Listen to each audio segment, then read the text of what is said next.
Mae'n y beth amdana I ti ddysgu. Dwi'n blentyn a heddiw I cymysgu.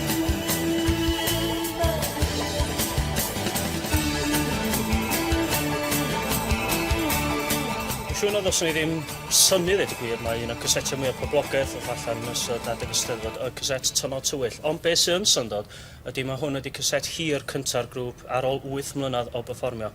Ian Morris, Gareth Hughes efo mi o'r grŵp. Ian, mae wedi cymryd cyhyd I ddod y cyset hir allan. Sengla ydych chi wedi bod efo nhw dros y blynyddoedd? Ie. Pam yr LP rwan? Wel, syniad efo'r senglau oedd syniad o grŵp pop perffaith yn darllen pop singles, Dwi'n meddwl na camarweiniad oedd o'n llwyr am bod oedd hen bryd ni darllen LP. Nathon ni gweithio am rhyw 6 mis yn cael y canu at ei gilydd, testio'n allan ar y ffordd hefyd. Nathon ni wneud taith bach. A dwi'n meddwl bod wedi troi allan yn ardderchog yn marn modest fi hyn. Gareth, yr eich chi weithio mewn ffordd chydig bach yn wahanol?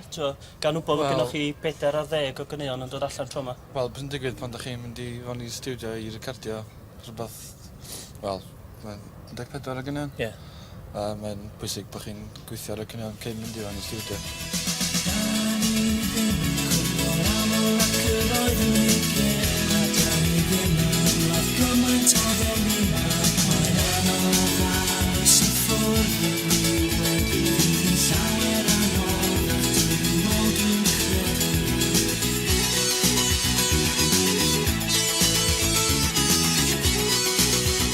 Pleser mawr ar wneud yr LP. A gobeithio bod yn gwerthu. Dwi'n meddwl bod nhw ar yr ail argythiad rwan o'r peth nath o werthu allan bron yn Steddfod sy'n gwneud fi teimlo'n dda amdano fo. Meddwl bod yna pobl allan yna sy'n dal isio clywed y grŵp a wrth gwrs so neb rioed wedi colli arian ar bwcio Tynal Tywyll na fyddi wastad yn dweud. Mae yna lot o sôn wedi bod yn ddiweddar, ella fyna rhyw chydig bach o backlash yn erbyn y grŵp, fod y stwff ddim yn chydig bach ni'n domnog y fyny.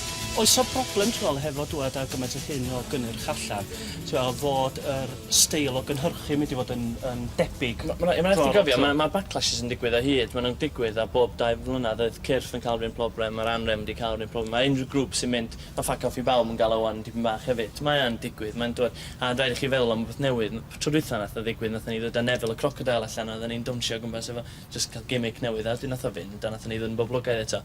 Ar y funud, ar ôl Steddfod, ni'n teimlo oedden ni ar dipyn bach o hai.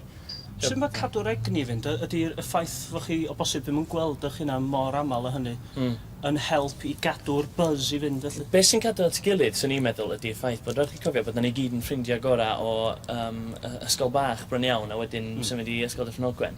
Ni gyd yn nabod hynna'n o blynyddoedd yn ôl, rhyw 15 mlynedd yn ôl.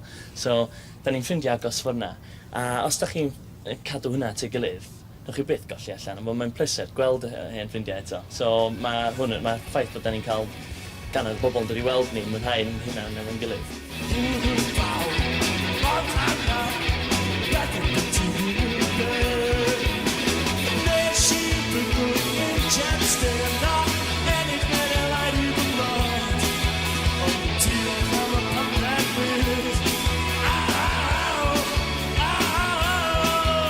Ti'n meddwl bod ti'n bryd I chdi dod allan felly? Dod allan o'r slick one line kind of smwyd nesna, ie. Dwi'n meddwl bod hen bryd I ddatblygu fel, os heb swnio'n pompous gobeithio, ond datblygu fel rhywun sy'n sgrifennu barddoniaeth mewn pop os mae'n bosib.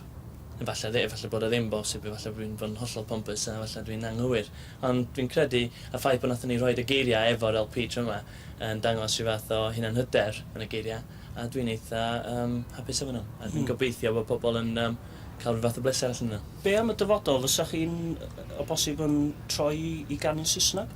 Dwi'n gwybod eto. Dwi'n meddwl bod mae'n elfen yn y grŵp sy'n deud ddylen ni troi'n Saesneg wan am bod popeth sydd wedi digwydd yn Gymru, mae amser ni ar ben yn Gymru. Dwi'n mynd hollol sicr bod yna'n wir. Dwi'n meddwl bod gennym ni fwy I wneud. Efallai allan ni'n wneud LP arall.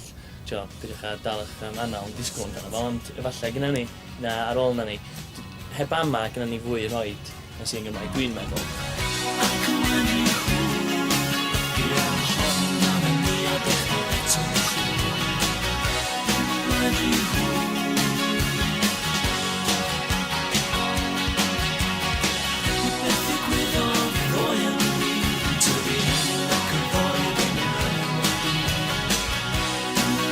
See